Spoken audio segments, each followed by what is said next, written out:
kalau kita nih perempuan itu akan sulit sekali punya keturunan.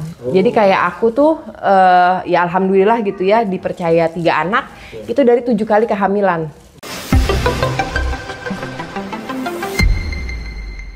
Saya Marisa, ibu dari 3 orang anak, usia sekarang 40 tahun. Ada. Apa nama akunnya? Namanya Mami Marisa. Mami Marisa. Jadi TikTok sama Instagram sama Mami Marisa. Kontennya sebenarnya cerita tentang diri sendiri sih. Karena aku itu dulu tahun 98 itu didiagnosa autoimun. Tapi kayaknya sekarang mulai marak lagi ya. Autoimun itu, jadi aku mulai banyak sharing di platform sosial media untuk bantu teman-teman yang mungkin masih kebingungan. Karena banyak yang berpikir autoimun tuh bisa nyebabin kematian. Itu stigma yang beredar bahwa penyakit ini tidak bisa disembuhkan dan bisa menyebabkan kematian. Tapi ya pada dasarnya balik lagi ke diri masing-masing gitu. Gimana kita mentreatment si penyakit ini.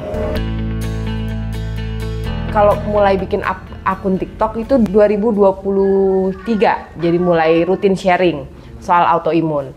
Nah tapi itu juga karena dulu itu anakku yang pertama didiagnosa kista CBD, jadi ada kista lumayan besar lah, 3,5 cm kali 2,4 cm.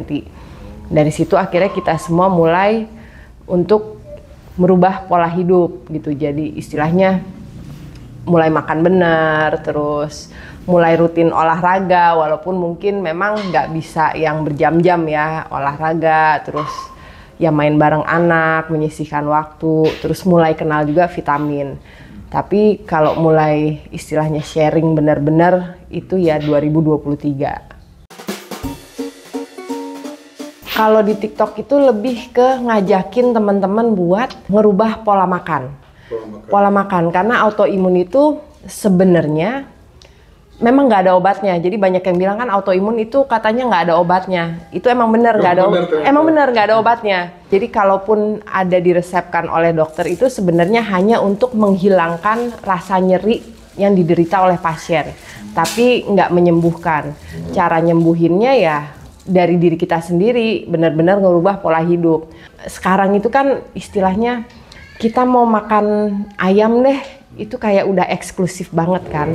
Jadi sedangkan untuk orang-orang dengan autoimun memang harus makan makanan yang protein tinggi gitu, kayak daging.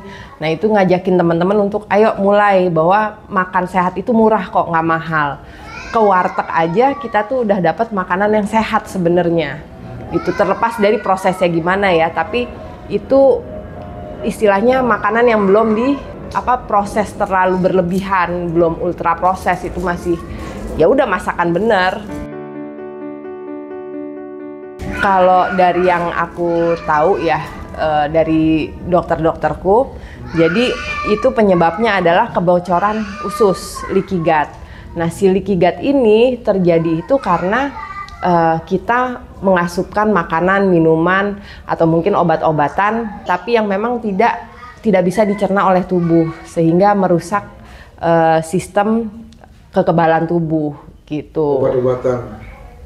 Termasuk ya lebih banyak sih karena antibiotik ya, gitu. Antibiotik, terus kebanyakan orang minum obat-obatan apa tuh yang protopump inhibitor yang buat lambung. Karena kadang gini, dokter ngasih tahu ini cuma bisa berapa hari gitu, tapi kita merasa minum obat ini enak nih, diminum terus gitu. Nah itu juga harus dikasih tahu ke teman-teman bahwa nggak bisa, obat itu hanya untuk tindakan preventif aja gitu sementara, sisanya ya dari kita sendiri.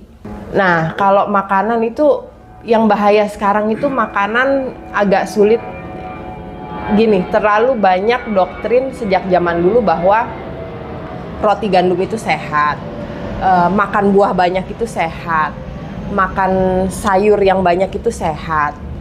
Sebenarnya kalau dibilang sehat ya enggak, bukan tidak menyehatkan ya, punya andilnya masing-masing. Jadi karena kalau kita belajar soal, aku ini bukan anak biologi ya, anak komunikasi.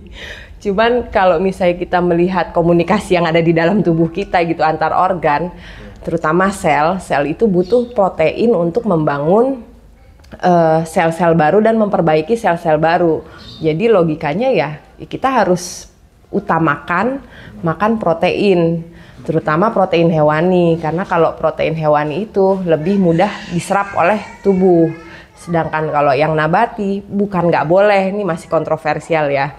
Bukan nggak boleh, tapi penyerapannya itu tidak bisa maksimal. Itu dia Om, jadi autoimun itu memang tidak membahayakan, tapi kalau buatku itu merugikan yang mengidap ya. Kenapa? Yang pertama, kalau kita nih perempuan, itu akan sulit sekali punya keturunan. Jadi kayak aku tuh, ya alhamdulillah gitu ya, dipercaya 3 anak, itu dari 7 kali kehamilan. Gitu, terus juga nggak bisa ngerasa enak dikit nih, terus ya udah ngelakuin segala-gala. Itu juga kita harus istilahnya ngelihat kapan waktunya kita aktivitas, kapan waktunya kita stop, berhenti untuk istirahat. Jadi benar-benar istilahnya kita mendengar tubuh kita berbicara. Itu yang zaman sekarang orang lupa. Jadi kayak misalnya kerja gitu, dia akan bilang, saya nggak ngapa-ngapain di kantor, tapi kok saya kena autoimun. Saya pasti suka nanya, kakak makannya apa selama ini? Aku makan biasa aja. Biasa gimana? Makan yang sehat-sehat kok. Aku makan banyak sayur, terus aku makan nasi juga sedikit. Oh, kakak suka nyemil ini nggak? Makan buah pisang, atau misalnya kalau lagi lapar kakak makan apel 2-3 biji. Iya. Nah dari situ juga udah mulai kelihatan nih, dari asupannya kurang seimbang. Terus aku nanya lagi, kakak kalau di kantor misalnya duduk nih kerjanya, itu sejam sekali kakak ada berdiri ngelakuin peregangan atau jalan-jalan nggak? Enggak, paling ya berdirinya pas makan siang. Nah itu juga udah bisa bikin tubuh stres. Jadi ternyata Om, kita nggak ngapa-ngapain nih, misalnya aku gitu ya ngedit gitu, aku juga mesti merhatiin jam. Kalau kelamaan tubuh itu stres jadi menghasilkan gula dari liver kita. Nah itu si gula itu bikin inflamasi di tubuh. Kalau terus-terusan kemungkinannya 2. Kalau nggak autoimun ya metabolic syndrome, ya kayak diabetes, hipertensi, jantung itu. Jadi memang ternyata pola hidup seimbang itu nyata dan harus dilakukan. Ya seperti mungkin orang-orang autoimun yang lain gitu ya, punya kekhawatiran ini penyakit akan turun ke anak atau enggak. Yang pasti enggak, penyakit ini tidak diturunkan.